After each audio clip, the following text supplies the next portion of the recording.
महादेवाय नमः। महादेव संस्कृतम संस्था के निर्देशन में TGT, PGT, UGC, DSSB, TET, CTET, MP वर्ग first second third, RPSC grade first second third के संस्कृत विषय की ऑनलाइन निःशुल्क क्लास हेतु यूट्यूब में महादेवाय नमः। मैं राधिका नंदन आप सभी मित्रों का फिर से इस महादेव संस्कृतम यूट्यूब चैनल में स्वागत एवं अभिनंदन करता हूं। इस वीडियो के सेशन में हम लोग एडेड जूनियर हाई स्कूल शिक्षक भर्ती जो भी आई है 1846 पद, उसमें वैकल्पिक विषय संस्कृत के सिलेबस और महत्वपूर्ण पुस्तकों पर बात करेंगे आपसे। जैसा कि आप जानते हैं कि इसमें दो पेपर होंगे। एक सामान्य ज्ञान का प्रश्न पत्र होगा जो 50 प्रश्न होंगे 50 अंकों के, और दूसरा होगा वैकल्पिक विषय जिसमें भाषा होगा, और दूसरा गणित, विज्ञान इत्यादि होंगे जिसमें वैकल्पिक विषय में संस्कृत भाषा के सिलेबस और हम बात करेंगे आपसे। तो इसलिए जो हमारे नए व्यूअर्स हैं उस चैनल को सब्सक्राइब कर दें, साथ में बेल आइकन का बटन दबाएं, और यह अधिक कम से कम 3 फेसबुक ग्रुप और अथवा 3 व्हाट्सएप ग्रुप में इसे शेयर करें। तो आइए चलते हैं वैकल्पिक विषय संस्कृत के सिलेबस के विषय में। देखते हैं कि सिलेबस क्या है। तो यदि आप देखें तो इस संस्कृत भाषा जो है उसका सिलेबस है, पहला पॉइंट है संस्कृत भाषा एवं साहित्य के इतिहास की जानकारी। जैसा कि हम जानते हैं कि संस्कृत भाषा एवं साहित्य के इतिहास में आपको संस्कृत भाषा के विषय में संस्कृत भाषा विज्ञान की कोई यदि किताब आप पढ़ लें तो उससे आपको कंफर्म हो जाएगा। और इतिहास साहित्य के इतिहास की जानकारी में जैसे आचार्य कपिल देव द्विवेदी कृत संस्कृत साहित्य का इतिहास अथवा उमाशंकर ऋषि कृत संस्कृत साहित्य का इतिहास यदि आप पढ़ते हैं तो वहाँ से आपको इस पार्ट का अध्ययन आप विधिवत कर सकते हैं और सही प्रश्नों का जवाब भी दे सकते हैं। और दूसरा पार्ट ये आते हैं व्याकरण को। दूसरा पार्ट क्या करते हैं? व्याकरण कहते हैं। तो व्याकरण के लिए आपको ये स्तरीय पेपर होगा, इसमें नंबर उठने के मेरिट उठने के चांस ज़्यादा हैं। इसलिए व्याकरण में यदि आप देखें तो 6, 7, 8, 9, 10, 11, 12 की किताबों का यदि व्याकरण पोर्शन आप देखें, साथ में बाबूराम सक्सेना यदि देखें और आचार्य कपिल देव द्विवेदी की रचना अनुवाद कौमुदी और प्रारंभिक रचना अनुवाद कौमुदी यदि दोनों का अध्ययन करें तो आपको ये पोर्शन आपको आसानी से आप इसको हल कर सकते हैं। और फिर आया अगला पार्ट है अपठित गद्यांश पद्यांश। इसको भी यदि आप देखें अपठित गद्यांश पद्यांश, इसमें अपठित कोई गद्य दे दिया जाएगा और पद्य दे दिया जाएगा। अधिकतर ऐसा देखा जाता है कि पीएनपी जो UP TET, C TET, UP TET और सुपर टेट कराती है वही आयोग इस भर्ती को भी संपन्न कराएगी। तो जैसा देखा जा रहा था अभी तक कि कभी कभी 6, 7, 8, 9, 10 की पुस्तकों का गद्यांश पद्यांश हूबहू आ जाता था। इसलिए आप यदि ये पार्ट आप देखना चाहते हैं तो यदि उस पुस्तक को आपने पढ़ा है, नहीं पढ़ा है तो आपको यदि समझ है तो आप आसानी से कर लेंगे। ये बहुत ही आसान होगा और उसमें प्रश्न छाटने होंगे। यदि आपको गद्यांश का अर्थ यदि आपने निकाल लिया और पद्यांश अर्थ यदि आपने निकाल लिया तो इस पार्ट को आसानी से आप कर सकते हैं। फिर अगला पार्ट आता है प्रमुख लेखकों कवियों का सामान्य परिचय उनकी कृतियों। ये पार्ट है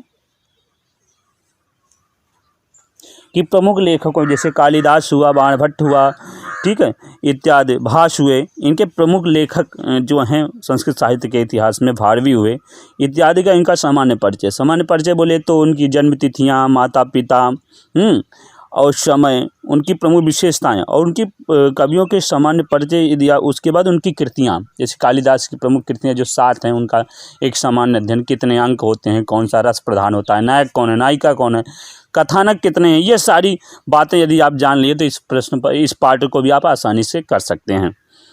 तो यदि संस्कृत के 4 पार्ट जो आप देखिए संस्कृत भाषा, विज्ञान और साहित्य का इतिहास की जानकारी, व्याकरण, अपठित गद्यांश पद्यांश और प्रमुख लेखक कवियों का सामान्य परिचय एवं उनकी कृतियों। अब ये तो संस्कृत का सिलेबस हुआ। अब आइए हम बात करते हैं इनकी महत्वपूर्ण पुस्तकों का, जो ऑथेंटिक पुस्तक हैं जिसको हम लोग जो है पढ़कर इसका सही जानकारी ले सकते हैं। तो यदि हम देखें तो इसमें 100 प्रश्न रहेंगे और 100 प्रश्न रहेंगे जो 100 नंबर के होंगे, अर्थात उनका एक प्रश्न का 1 नंबर दिया जाएगा इसलिए आप प्रत्येक प्रश्न को आप सीरियस लेंगे और इसमें मेरिट होने की बहुत चांस है। फिर से बता दें आप, जैसा कि इसके पहले एलटी में होता, एलटी में आप लोगों ने देखा था कि जो लोग जीएस के ज़्यादा प्रश्न कर दिए और सब्जेक्ट को नहीं कर पाए, सब्जेक्ट को कम किए और जीएस की ज़्यादा कर दिए, उनका माइनस में चला गया। हालांकि यहाँ शायद माइनस में ना हो, ऐसा अभी 18 तारीख के बाद पता चलेगा, लेकिन आपको सब्जेक्ट में अधिकतम कम से कम 99 अथवा 98 प्रश्न उठाने हैं। इसके लिए आपको विधिवत अध्ययन करना है। ये विषय ही आपकी दशा दिशा निर्धारित करेगी। साथ में यदि आपका जीएस थोड़ा बहुत सही होगा तो आप अच्छा कर ले जाएंगे।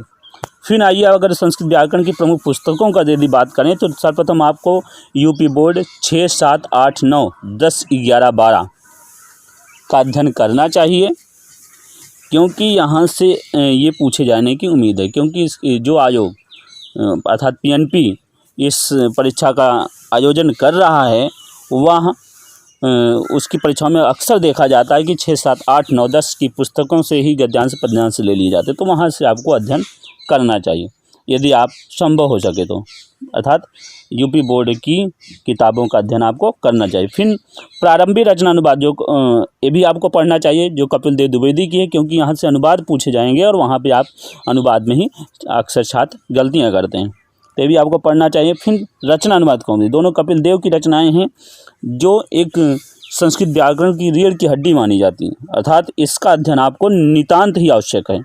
और चूँकि पेपर स्तरीय होगा, पेपर थोड़ा मेरिट चढ़ने की संभावना, इसलिए आपको संस्कृत व्याकरण प्रवेश का भी बाबूराम सक्सेना की पढ़नी चाहिए, जो आपको व्याकरण में पैठ आपको बनाएगी और जिससे आप अधिक से अधिक नंबर प्राप्त कर सकते हैं। जो टीजीटी में निर्धारित भी है, आपको टीजीटी पढ़ते ही हैं, तो उसके लिए यदि आप इसको भी पढ़ लें तो बड़े अति आवश्यक आपको अति सुलभ होगा सफलता पाने में। फिर अगला है, अब अगला देखें तो जो संस्कृत भाषा ज्ञान है, तो उसमें संस्कृत भाषा की कोई पुस्तक कपिल देव द्विवेदी इत्यादि लिखते हैं, यदि आप इसका भी अध्ययन कर लेते हैं तो आपके लिए प्लस पॉइंट होगा। फिर आइए आगे चलते हैं। अब देखिए, दो संस्कृत साहित्य का इतिहास पूछा है तो दो किताबें महत्वपूर्ण हैं और ऑथेंटिक भी हैं। नंबर 1, आचार्य कपिल देव द्विवेदी कृत संस्कृत साहित्य का इतिहास, ये बहुत ही महत्वपूर्ण है और अधिकतर आयोग इनके द्वारा लिखी गई बातों को मानते हैं। और दूसरा है डॉक्टर उमाशंकर ऋषिकृत संस्कृत साहित्य का इतिहास, ये भी एक ऑथेंटिक किताब है, इसके द्वारा भी कही गई बातों को अधिकतर आयोग मानते हैं। जैसा कि आप जानते हैं, पीएनपी में अक्सर ऐसा होता रहा है कि प्रश्नों का गलत वर्तनी त्रुटियाँ बहुत होती हैं, अच्छा लेखन त्रुटियाँ बहुत होती हैं, इसलिए आपको ऑथेंटिक किताब पढ़ लेनी है। ऑथेंटिक किताब पढ़ ली है, उसके बाद आप अच्छा करेंगे। तो इस वीडियो में हम आपको ये समझ गए होंगे कि आपको ये सारी किताबें यदि आप पढ़ते हैं तो आप निश्चित रूप से अधिक अंक प्राप्त करेंगे। तो निश्चित ही आपको ये वीडियो बहुत अच्छी लगी होगी। कल से या हम अगले सत्र से हम चाहेंगे कि एक संस्कृत व्याकरण प्रवेश का लेकर संस्कृत व्याकरण की कुछ क्लासें का वीडियो हम आप तक पहुंचाने का प्रयास करेंगे। इसलिए इस चैनल को सब्सक्राइब करें, लाइक करें, शेयर करें। यह चैनल पूर्णतः निःशुल्क है संस्कृत मित्रों के लिए। तो शीघ्र नए विषय के साथ मिलते हैं, तब तक के लिए